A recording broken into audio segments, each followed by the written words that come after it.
ఈ సమావేశ అధ్యక్షులు రాముడు అక్బరాలి గారు, మన యూనియన్ ప్రధాన కార్యదర్శి కామెడ్ కొరివి రాజ్ కుమార్ గారు, మన డిప్యూటీ ప్రధాన కార్యదర్శులు కామెడ్ వైవీరావు గారు, వీరభద్రయ్య గారు, ముష్క సమ్మయ్య గారు, అట్లాగే మన పార్టీ మంచిర్యాల జిల్లా కార్యదర్శి కామెడ్ రామాడుగు లక్ష్మణ్ గారు, అట్లాగే ప్రజానాట్య మండలి కామ్రేడ్స్ నాయకులు లక్ష్మీనారాయణ గారు, అట్లానే మన శ్రీరాంపూర్ అసిస్టెంట్ కార్యదర్శి కొమరయ్య గారు, మన చంద్రశేఖర్ గారు, మన జిల్లా కార్యవర్గ సభ్యులు, ఇంకా ఈ సమావేశానికి ఇచ్చేసినటువంటి తోటి కామ్రేడ్స్ అందరికీ నమస్కారం.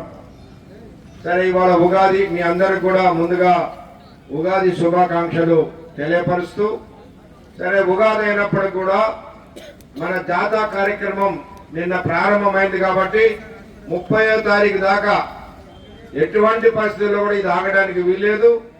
నిన్న ఉదయం పెద్ద వర్షం పడింది, అయినా వర్షంలోనే మన జాతా ప్రారంభమైంది. ఎన్ని అవాంతరాలు వచ్చినా మనం ఖచ్చితంగా 30వ తారీఖు వరకు కొత్తగూడెం అన్ని ఏరియాలలో అన్ని మైన్స్ డిపార్ట్మెంట్ల గుండా పోవాలి. అన్ని ఏరియాలలో కూడా బస్తీలలో మీటింగ్లు పెట్టాలి. కార్మిక వర్గాన్ని చైతన్యవంతులు చేయాలి. ఇప్పుడున్నటువంటి పరిస్థితులన్నీ కూడా కార్మికులకు చెప్పాలి. కార్మికులని పోరాడానికి సిద్ధం చేయాలి. అవసరమైతే వచ్చే నెలలో సమ్మె చేసేనా సరే, ఇవాళ ఏదైతే మెడికల్ బోర్డుని 10 నెలలుగా ఈ ప్రభుత్వం మేనేజ్మెంట్ ఆపేశారు. ఎందుకు ఆపారు? పోయిన సంవత్సరం జరిగినటువంటి మెడికల్ బోర్డులో అవకతవకలు జరిగినాయని గవర్నమెంట్ ఏసీబీ కేసు పెట్టింది. మరి ఏసీబీ కేసు పెడితే అందులో ఎవరైనా అవకతవకలు చేసిన వాళ్ళు ఉంటే వాళ్ళ మీద చర్య తీసుకోవాలి. అధికారులైనా, డాక్టర్లైనా, బ్రోకర్లైనా ఎవరున్నా వాళ్ళ మీద కేసులు పెట్టాలి, చేయాలి. కానీ ఇంట్లో ఎలుకలుంటే ఎలుకలకు మందు పెట్టాలి, కానీ ఇల్లే దగ్గర పెడతారు ఎవరన్నా. ఆ అవకతవకలు జరిగినని మెడికల్ బోర్డు ఆపేసిండ్రు. దాదాపు 10 నెలలుగా ఇప్పుడు కార్మికులు పాపం పిల్లగాళ్ళకు ఉద్యోగాలు పెట్టుకుందామని చేతగాక బోర్డుకు పెట్టుకుంటే వాళ్ళని బోర్డుకు కూడా పిలుస్తలేరు. కాబట్టి ఆ బోర్డు కొనసాగాలి. అట్లాగే సొంత ఇంటి పథకానికి అమలు చేయాలి. ఏదైతే స్ట్రక్చర్ మీటింగ్ లో మేనేజ్మెంట్ అంగీకరించిందో దాన్ని అమలు చేయాలని, ఇన్కమ్ ట్యాక్స్ ఏదైతే మనకి ట్యాక్స్ మీద అధికారులు కడతా ఉన్నారు, కార్మికులు కడతలేరు. కార్మికులకు కూడా ఇన్కమ్ ట్యాక్స్ అధికారుల లాగానే ట్యాక్స్ మీద కట్టియాలనే డిమాండ్ పెట్టాం. స్ట్రక్చర్ మీటింగ్ లో ఒప్పుకున్నారు, దానికి నోటు కూడా పెట్టారు. చైర్మన్ వరకు పోయిన తర్వాత ఐఎన్టీసీ నాయకులు పోయి మేము మంత్రి గారితో ప్రకటన చేపిస్తాం, మీరు ఇస్తే కుదరదు, గవర్నమెంట్ ద్వారా ఇప్పియాలి అని చెప్పేసి మంత్రులతో చెప్పి ఇప్పిస్తామని ఆపారు. మరి మంత్రులతో చెప్పి ఇప్పిలేదు. ఇప్పటికీ సంవత్సరం కావస్తుంది. అటు మంత్రులతో చెప్పి ఇప్పియరు, ఇటు కంపెనీని ఇయ్యనీరు. కాబట్టి ఇవాళ కార్మిక వర్గానికి నష్టం జరుగుతుంది. కాబట్టి దాన్ని పరిష్కారం చేయాలి. అట్లనే మారు పేర్ల మీద ఉన్న కార్మికుల సమస్య ఉన్నది.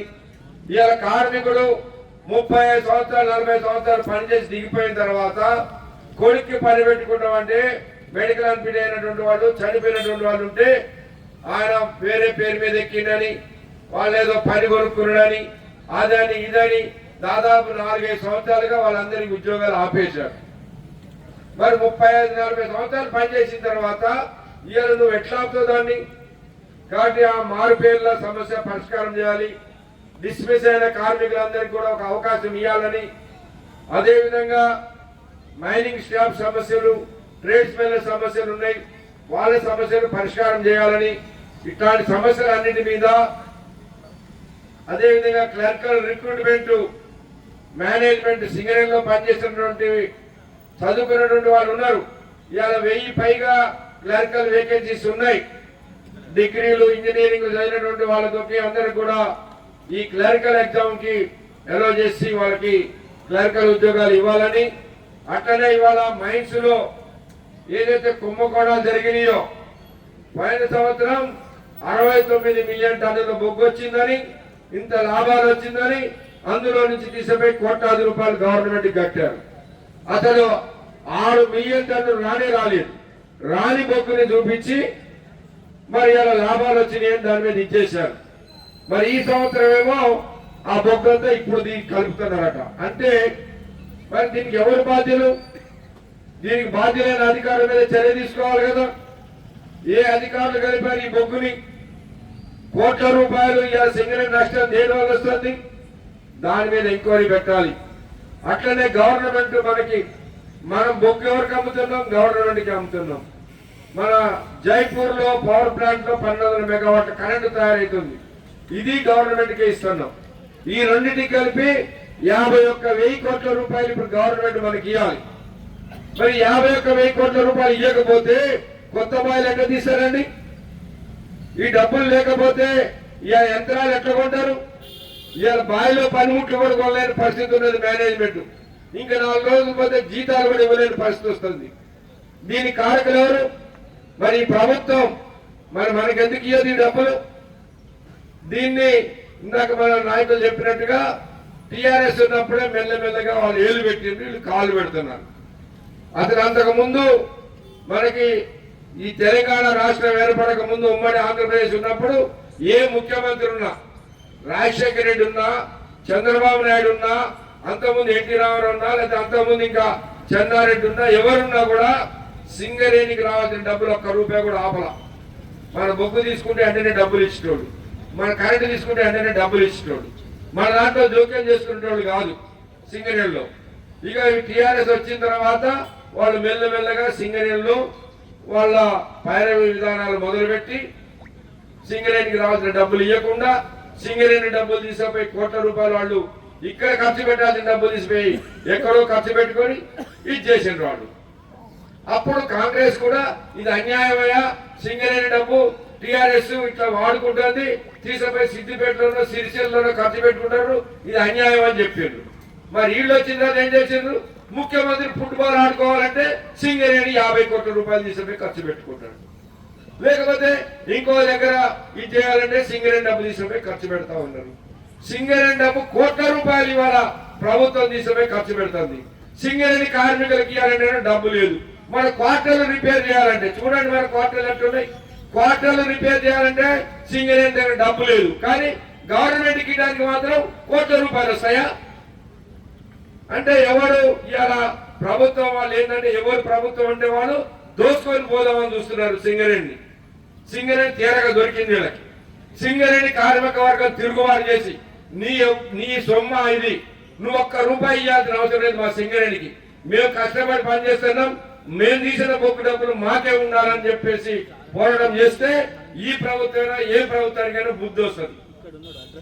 లేకపోతే ఇక్కడే ఉంటే వాడు మొత్తం డబ్బులు తీసుకుపోతారు, మొన్న 4 రోజులు వాడుకుంటారు, ఆ తర్వాత సింగరేణి దివాలా తీసింది, మేమేం చేయలేమంటారు, ఈ ఇంత దాన్ని క్లోజ్ చేస్తారు. ఇప్పుడు ఏమున్నా చూడండి, కొత్త బాయ్ ఎవరు వచ్చినా ఈ 10 పైన వాళ్ళున్న టీఆర్ఎస్ ఉన్న 10 సంవత్సరాల కాలంలో రాలేదు, వీళ్ళు వచ్చిన 2.5 సంవత్సరాల కాలంలో రాలేదు. 12.5 సంవత్సరాల నుంచి ఒక్క కొత్త బాయ్ రాదాయ సింగరేణికి. ఎట్లా ఉంటుంది? ఇక కార్మికులు పాత బాయిలు మూతపడితే ఎక్కడికి పోవాలి వీళ్ళు? మరి ఇదే పరిస్థితి పాత రోజుల్లో కూడా ఆలోచన చేసి ఈ డబ్బంతా వాళ్ళ ఎత్తకపోయి కొత్త బాయిలు రాకపోతే ఇంతమంది సింగరేణిలో వచ్చేటోళ్ళవా? వీళ్ళందరూ సింగరేణిలో పనిచేసేటోళ్ళ? ఎప్పుడో మూతపడేది. కాబట్టి మనందరం ఇలా కార్మిక వర్గం తిరుగుబాటు చేస్తే ఏ ప్రభుత్వమైనా సరే కార్మికుల తిరుగుబాటు వస్తుంది. రేపు నాకు నూకలు చెల్తాయి, రేపు నా ప్రభుత్వం కూలిపోద్ది. ఎందుకంటే సింగరేణి 11-12 నియోజకవర్గాలు ఉన్నాయి. ఈ 11-12 నియోజకవర్గాలే కీలకం. ఈ 12 నియోజకవర్గాల్లో కనుక పోతే మొత్తం వాళ్ళ గవర్నమెంటే పోతుంది. కాబట్టి మనము కార్మిక వర్గాన్ని చైతన్యం చేయాలి. మన సింగరేణి డబ్బుని మనం గవర్నమెంట్కి పోకుండా మన డబ్బుని మనం కాపాడుకుంటే మనకి ఎవరు రూపాయి ఎక్కలేదు. మన డబ్బుతోటి మనం నడిపించుకోవచ్చు, సింగరేణి కొత్త బావి తీసుకోవచ్చు. ఇప్పుడు మనకి గోలేటి దగ్గర బావి రావాలి, మాదారంలో బావి రావాలి, ఇక్కడ శ్రావణపల్లిలో బావి రావాలి, మన అక్కడ పివి నరసరావు మైను మన భూపాలపల్లి దగ్గర రావాలి, తాడిచెర్ల 2 రావాలి. ఇట్లా మనకి దాదాపు 7-8 బావిలు కనుక మన సింగరేణికి వస్తే ఈ సింగరేణి ఇంకో 20-30 సంవత్సరాలు నడుస్తుంది. లేకపోతే ఇంకో 5-6 సంవత్సరాల తర్వాత ఈ సింగరేణి ఉండదు, ఇది కనుమరుగైపోతుంది. కాబట్టి వాళ్ళు ఆలోచన చేయాలి. ఇందాక మన ప్రధాన కార్యదర్శి గారు చెప్పినట్టు ఒక్క సింగరేణిలో పనిచేసే కార్మికులే కాదు, సింగరేణిలో పనిచేసే కార్మికుల మీద కొన్ని వందల వేల మంది లక్షల మంది ఆధారపడి బతుకుతున్నారు. ఈ వ్యాపారం అందరూ అసలు ఈ రామకృష్ణాపురం ఇక్కడ ఎందుకు వచ్చేది? మరి సింగరేణి లేకపోతే ఇక్కడ ఉండేది. ఒక చిన్న గ్రామం ఉండేది, పక్కన కేతనపల్లి ఒకటి ఉండేది. మరి అట్లనే మందమరైనా శ్రీరాంపురం అయినా వేల మంది అలా లక్షల మంది మరి ఎట్లా బతుకుతున్నారు? వ్యాపారస్తులు కావచ్చు, ఇతర కూలి పనులు చేసుకునే వాళ్ళు కావచ్చు, ఇంకా ఇతర కుల వృత్తులు చేసుకునే వాళ్ళు కావచ్చు, వీళ్ళందరూ బతుకుతున్నారంటే సింగరేణి ఉండబట్టే బతుకుతున్నాం. కానీ ఈ సింగరేణిని కాపాడుకోలేకపోతే ఈ సింగరేణి పోయిన రోజున మన పరిస్థితి ఏంటో ఆలోచన చేయండి. ఈ 4 బాయిల బంద్ అయితేనే ఈ రామకృష్ణాపురం ఇంట్లో అయిపోయింది. ఇంకా ఈ మొత్తం ఇప్పుడు శ్రీరాంపురం పక్కన ఉండబట్టి కొన్ని బాయిలు ఉండబట్టి ఈ నుంచి పోయి పని చేస్తున్నారు మనోళ్ళు ఆడ. కాబట్టి ఈ ఊరు ఇట్టు ఉన్నది. ఆ 4 బాయిల బంద్ అయిన తర్వాత ఇక్కడే ఉంటుంది, అక్కడే ఉంటుంది. కాబట్టి కొత్త బాయిలు రావాలి. కొత్త బాయిలు రావాలంటే గవర్నమెంట్ మనకి ఇవ్వాల్సిన డబ్బుల్ని ఖచ్చితంగా మనకి ఇవ్వాల్సిందే. పోరాడేలా ధర తీసుకోవాల్సిందే. దీన్ని ఇది ఎవరి సొమ్ము కాదు, మన సింగరేణి కార్మికులు కష్టపడి పనిచేస్తేనే వచ్చింది డబ్బు.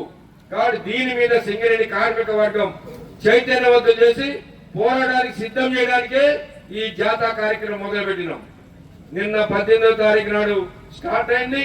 ఇవాళ మన రామకృష్ణాపురం, మందమరి, బెల్లంపల్లి, గోలేటు నుంచి మళ్ళీ గోదావరి కని, అక్కడి నుంచి మణుగూరు, ఎల్లందు, కొత్తగూడెం వరకు పోయి 30వ తారీఖు నాడు హెడ్ ఆఫీసు ముందు వంట వార్పు పెట్టి పెద్ద ఎత్తున ఒక ఉద్యమం చేయాలనేది మనం నిర్ణయించాం. సింగరేణి కార్మికులు దాచుకుంటే కాందేది లేదు. ఒకటే ఉదాహరణ మనం చెప్పాలంటే తెలంగాణ ఉద్యమం ఎవరి వల్ల వచ్చిందా చెప్పండి? తెలంగాణ ఎట్లొచ్చింది? ఎవరో ఒక వ్యక్తి వల్ల రాలా, ఇంకోవడం రాలా. సకల జనుల సమ్మె చేసినాం. ప్రభుత్వ ఉద్యోగస్తులు సమ్మె చేస్తే వాళ్ళతో పాటు మన సింగరేణి ఆర్టీసీ అని చేయమన్నప్పుడు ఆనాడు గుర్తింపు సంఘంగా మనమే ఉన్నాం. ఏఐటీసీ పిలిపించినాం. ఆనాడు ఆర్కేశ్వర బాయి మీద నుంచి పిలిపించినాం. 35 రోజులు సమ్మె చేసినాం. కేంద్ర ప్రభుత్వం దిగొచ్చి తెలంగాణ ఇస్తున్న తర్వాతనే సమ్మెను విరమించినాం. అది సింగరేణి కార్మికుల చరిత్ర. తెలంగాణ సాధనలో సింగరేణి కార్మిక వర్గం ముందున్నది. మరి అటువంటి సింగరేణికి ద్రోహం చేస్తారా మీరు? ఇవాళ మీరు ముఖ్యమంత్రులైనా మంత్రులైనా ఎవరైనా తెలంగాణ రాష్ట్రం రాబట్టేయండి. తెలంగాణ రాష్ట్రం ఎవరి వల్ల వచ్చింది? సకల జనుల సమ్మెతోటి సింగరేణి కార్మికుల 35 రోజుల త్యాగంతో వచ్చింది. అది మర్చిపోయి ఇవాళ ఈ సింగరేణి దోచుకుంటారు. మీరున్న 4 రోజులు దోచుకొని పోతే తర్వాత ఈ సింగరేణి పరిస్థితి ఏంటి? కాబట్టి వాళ్ళ సింగరేణి కార్మికులం, ఈ సింగరేణి మీద ఆధారపడి బతికే అందరం కూడా ఐక్యంగా ఈ పోరాటానికి సిద్ధం కావాలనేది ఈ జాతా ముఖ్య ఉద్దేశం. కాబట్టి దయచేసి ఈ జాతా జయప్రదానికి మీ అందరూ కూడా తోడ్పడాలని కోరుతూ మాకు అవకాశం ఇచ్చిన మీ అందరికీ ధన్యవాదాలు. Thank you.